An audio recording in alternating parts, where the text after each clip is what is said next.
Vayomer Adonai el Avram, Lech lecha me'artzecha u'mimoladetcha u'mibeit avicha el haaretz asher ar'eka. God said to Abraham, "Go forth from your native land and from your father's house to the land that I will show you." And from this morning's reading, Vayomer kachna et bincha et yechidcha asher ahavta et Yitzchak velech lecha el haaretz hamoriyah ve'alehu sham le'olah al echad heharim asher omar elecha. God said to Abraham, "Take your son, your favored one, Isaac, whom you love, and go to the land of Moriah and offer him there as a burnt offering on one of the heights that I will point out to you." I bet Abraham wished that he had GPS. One of the defining aspects of his relationship with God is walking off into the distance to a place that God has in mind, but that Abraham does not know. So how did Abraham realize he had arrived at the right place?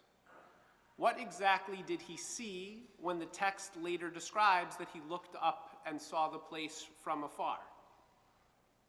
The Midrash offers two possibilities.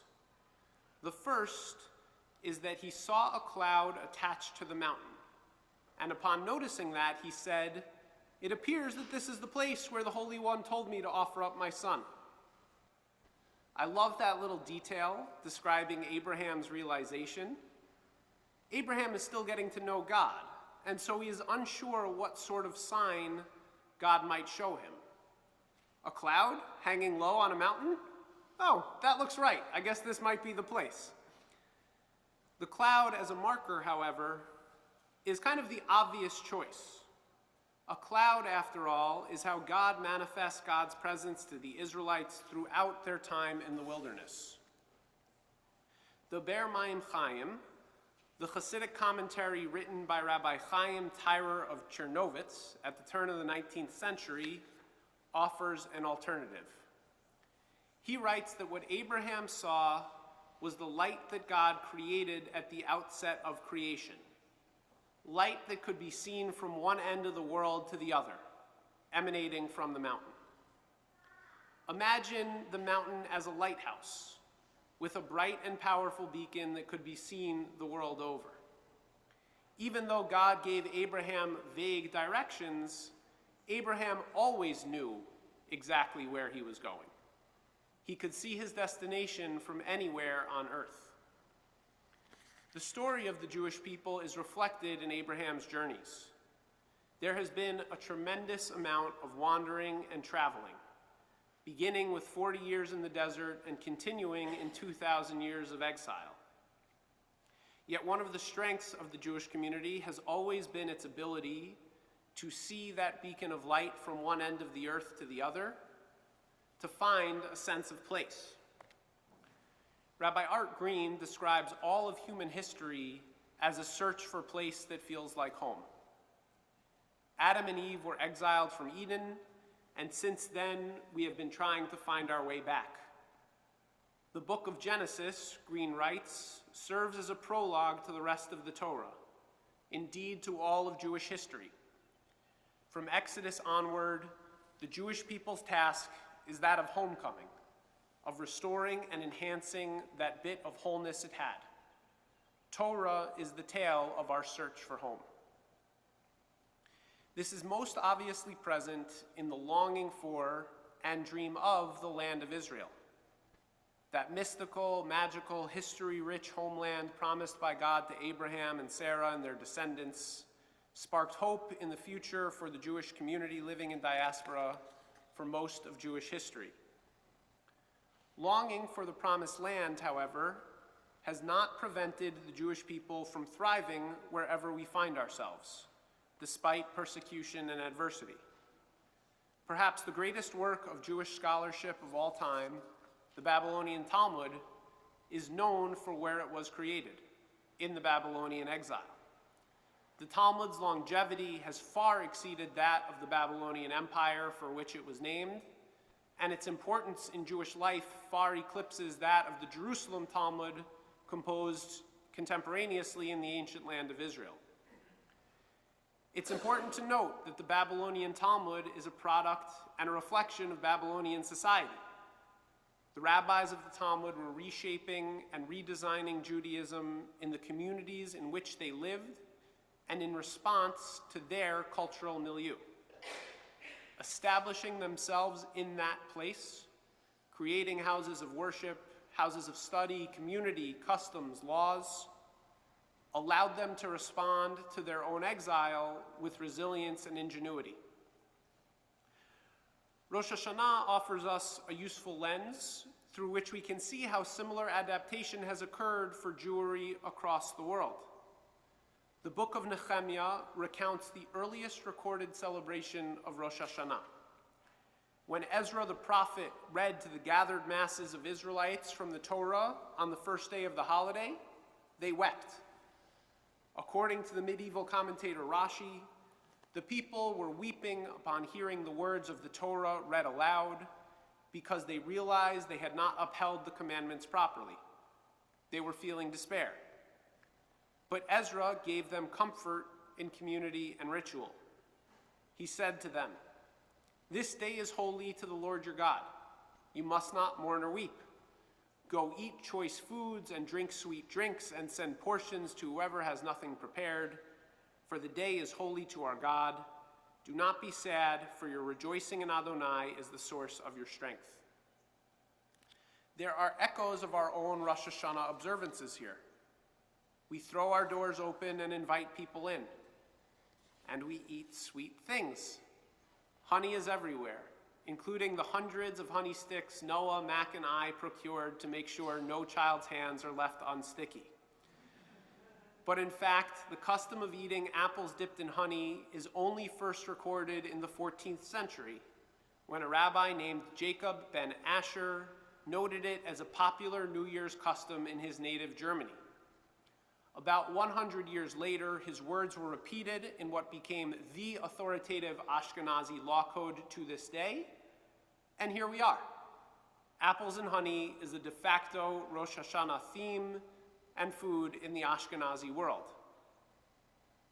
Apples and honey may be the most familiar Rosh Hashanah food tradition, at least to us, but it's not the only one. Jacob ben Asher emphasized that this was the custom in Germany, but he also mentioned that each Jewish community in his time had its own custom of symbolic Rosh Hashanah foods. Some of these diverse customs survive to this day. Iraqi and other Jews of Middle Eastern descent still hold Rosh Hashanah Seders where they eat beets, pumpkins, and dates, an homage to Talmudic customs of eating foods on Rosh Hashanah whose names invoke good fortune through the clever use of puns. I feel like I'd be selling you short if I didn't cite at least one example. When eating pumpkin, kra in Hebrew, say, "God, may our judgment be ripped up, yikra, and may our merits be called out, yikra'u, before you." India's B'nai Israel community eats kheer, sweet rice pudding. Lithuanian Jewish communities enjoy teglach, balls of dough fried in honey. There's a Sephardic custom of passing around a covered basket of fruit, acknowledging that we don't know what surprises lie in store for us in the year ahead. Jewish communities have always thrived by combining universal beliefs and customs that transcend geographical boundaries, and treasuring the quirks and eccentricities that make individual communities so special. No matter where you're joining us from this high holidays, you will have recognized the words and the tune of the Shema. And when we just put away the Torah, that extra Chadesh Yameinu, that's a CAA special. One time last year, I led the Torah service at another shul and finished with that flourish. I only realized 2 words too late that I was singing alone because no one else recognized the custom. And of course, as far as foods go, there's no other shul in the world where you will eat the recipes lovingly curated and prepared by our Kiddush volunteers using produce grown by the farmers who belong to this shul. The ancient rabbis emphasized the importance of staying local.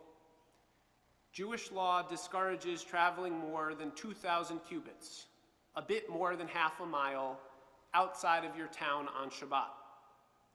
They don't give an explicit reason, but one medieval Spanish commentator writes, "It is fitting that we rest in one place," meaning to say that we don't go to any faraway place, but rather only stroll casually and enjoy delight. It's a lot easier for us to travel farther and faster than it was hundreds of years ago, but the principle still stands. Having a local community fosters a life rich in delight. I know many of us, myself included, traveled more than 2,000 cubits to get here from home this morning. But CAA is a home for all of us. Our ability to come together regularly as adults and children from, by my count, over a dozen towns in Massachusetts, New Hampshire, Maine, and beyond, is a wonder, and it adds so much richness and diversity to our synagogue life. I'm not sure what brought each of us into this room today, whether this is your first time here or whether your family has been part of CAA for generations. There was no great beacon of divine light guiding us here. At least Alex and I didn't notice it on our way over. But we are, each and every one of us, a link in the chain that built and sustains the Jewish community, this Jewish community, that makes CAA a unique and worthy Jewish home. Rabbi Rachel Isaacs, director of the Center for Small-Town Jewish Life in Maine, in an opinion piece on the importance of preserving small-town Jewish life, writes, "We need to find ways to make sure that everyone has a seat at the table, so that every Jew's soul is fed. We cannot afford to lose anyone. It is up to all of us to make sure that every member of our people is spiritually sated, held by community, known and called by name. This place is important, and your presence here is important. We want to hold you in our community. The theme for the Hebrew school this year is Shleimut, wholeness. If you go down to the social hall, you'll see signs hanging which implore our students that we work for the world to be whole, our communities to be whole, and ourselves to be whole.